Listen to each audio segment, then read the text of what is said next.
Na mpenzi mtazamaji, wanachama 7 wa Tume ya Kitaifa ya Ardhi ukipenda NLC wamekula kiapo cha utendakazi katika hafla iliyoandaliwa Jumatatu hino asubuhi katika majengo ya mahakama katika kaunti ya Nairobi.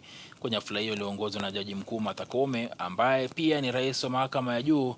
Walioapishwa ni mwenyekiti mpya wa NLC Daktari Abdillah Sagafa Lawahi na wanachama Susan Hakassa Oyatsi, Daniel Murithi Muriungi na Kigen Vincent Cheriot. Wengine ni Daktari Julie Ouma Oseko, Mohamed Abdi Haji Mohamed na seneta mteule wa zamani Mary Yane Seneta. Wote hao wamekula kiapo baada ya kuteuliwa na Rais William Ruto na kisha kupigwa msasa na bunge ili kuhudumu kwenye tume hiyo kwa kipindi cha miaka 6. Katika hotuba yake, Koome amewataka kutumikia taifa kwa uadilifu na kuangazia madhila yaliyozagaa katika sekta ya ardhi humu nchini.